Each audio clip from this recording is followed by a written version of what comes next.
여러분 안녕하십니까? 우수근입니다. 저는 지금 방금 막 중국에서 귀국했습니다. 너무 속상하고 너무 참혹한 마음에 옷도 갈아입기 전에 수염도 안 깎은 상태에서 바로 여러분들에게 말씀을 드리고 싶어서 이렇게 여러분들 바로 만나게 되었는데요.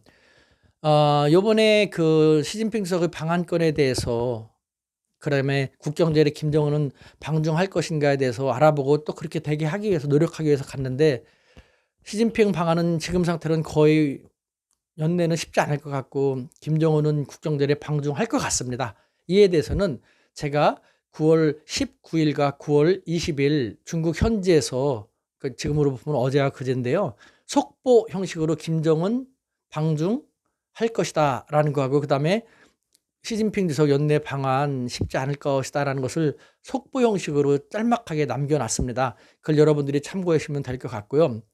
그래서 저는 중국 당국자들 및 관변학자들과 약간 설전을 벌이고 왔죠. 예를 들면은 시진핑 방한해가지고 한국과 협력을 더 맞춰야 되지 않냐. 너희들이 일본에 대해서도 얼마 전에 추공 주한 중국 대사도 한국과 중국은 일제히 만행의 같은 피해자의 입장이고 또 수출 규제라는 것은 역사적으로 성공한 것도 없고 국제사 사회의 지지를 받을 수도 없고 중국도 지지하지 않는다라고 했잖냐. 즉 일본이 한국에 수출 규제를 하는 것을 반대함으로써 미국이 너희에게 그 무역 보복하는 것을 우회적으로 비판하면서 한중 양국은 더 가까워질 수 있다라는 식으로 하고 있지 않냐. 그러면서도 왜 말은 그러면서 실질적으로 한중 협력 같은 것은 안 하고 미온적이냐.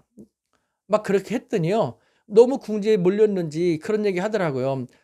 관변학자들이 나서가지고요. 우교수 한번 생각해 보라고. 우교수는 지금 한국이 식민 지배 당하고 한 것은 일제의 침략과 일제의 만행에 의해서 그렇게 된 것이라고. 그다음에 한국인들이 노동자로 강제 연행되고 위안부로 강제 연행된 것도 일제의 침략과 만행 때문에 그렇다고 한국 정부는 그렇게 이야기하고 있는데 한국의 지식인들은 정작 그렇게 생각하지 않지 않냐. 예를 들면은 얼마 전에 발행된 한국의 베스트셀러된 반일 종족주의에서도 그 많은 지식인들이 일제의 침략은 없었고 일제의 만행은 없었다. 노동자 연행이라든가 위안부 연행 같은 것도 새빨간 거짓말이라고 했지 않냐. 그러면서 근거를 그렇게 두꺼운 책으로 얘기했지 않냐. 더군다나 류석춘 연세대 교수라는 양반도 그 반일 종족주의가 맞는 것인 것처럼 당당하게 소신 발언했지 않냐. 위안부는 새빨간 거짓말이고 마찬가지로 일제의 침략과 만행은 없었다라는 중국의 입장에서 볼 때는 궤변으로 생각되는 것을 그렇지 않다라고 강하게 부정하고 있지 않냐. 우리 중국의 입장은 하면서 저한테 얘기해 주더라고요.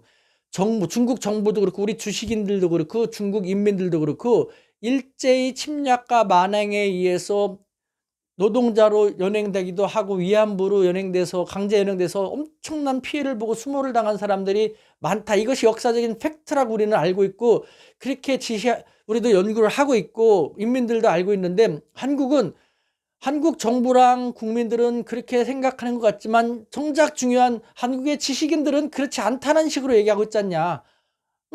한국 지식인들과 정부하고의 생각이 다른데 우리가 어떻게 한국과 당당하게 협력을 하면서 일본에 대해서 너희들 침략하고 만행했지 않냐라고 얘기할 수 할 수 있겠냐.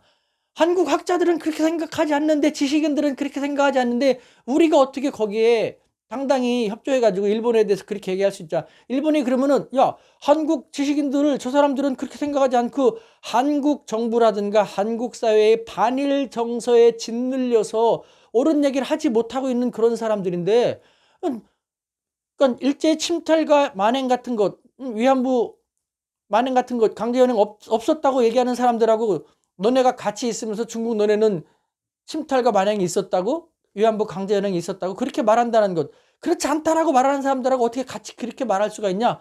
만약에 일본이 이렇게 말하면 너희는 어떻게 할 것이냐. 그러면서 나한테 비꼬듯이 물어보더라고요. 우 교수는 정말 어떤 입장이야? 강제 연행이 있었다고 생각해? 침탈과 만행이 있었다고 생각합니까? 라는 식으로 물어보더라고요. 너무 기가 막힌 거 아닙니까?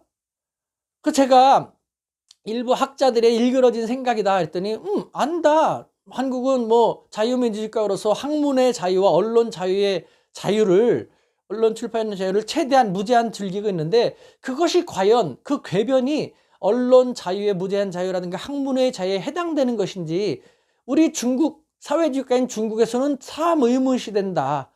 저것이 정말 맞는 것인가? 그거에 대해서도 얘기해달라. 저는 정말 할 말이 없었어요.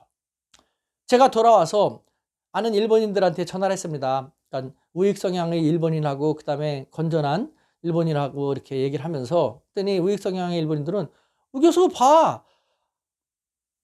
한국 사회 분위기상 올바른 얘기를 지식인들이 못하게 되어 있는데 점점 소신 있게 양식 있는 한국 사회의 지식인들이 일제 만행이 없었다, 위안부 강제 연행 없었다, 새빨간 거짓말이다라고 하고 있자는가. 우 교수도 솔직히 얘기하라고 나한테 이런 식으로 얘기하더라니까요. 그러면서 기분 좋게 룰루랄라 막 하더라니까요. 그 다음에 일본의 건전한 사회, 건전한 생각 갖고 있는 분은 완전 일본 사회의 우파 신문이라든가 극우 신문, 산케이 신문이라든가 우익 방송은 대대적으로 이걸 이용할 것이다. 한국 사회에서도 지식인들이 드디어 용기 있게 일제 만행은 없었다, 강제 연행, 위안부라든가 노동자의 강제 연행은 새빨간 거짓말이다 라는 식으로 계속해서 얘기하고 있다 하면서 일본 사회로 하여금 한국이 여태까지 거짓말한 거였구나, 우리 일본이 틀리지 않았네, 아베가 틀리지 않았네 라는 식으로 계속 빌미를 제공하고 있으니 한국 사회 내부에 그런 문제가 정말 좀 문제가 많지 않냐라는 식으로 안타까워하고 아쉬워하더라고요. 여러분 어떻게 해야 되는 겁니까?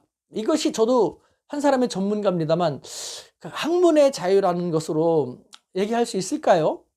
여러분 저는 그래도 잘못된 생각일지 모르지만 국가와 민족이 더 우선시 돼야 되고, 정말 잘못된 것이 아닌 한 국가와 민족을 더 생각할 필요도 있다고 생각을 하거든요. 국가와 민족, 특히 국가가 없으면요 아무것도 없습니다. 정말 국가가 잘못하지 않는 한 저는요 이 건에 대해서 여러분들 어떻게 생각하십니까? 너무 속상합니다, 여러분들.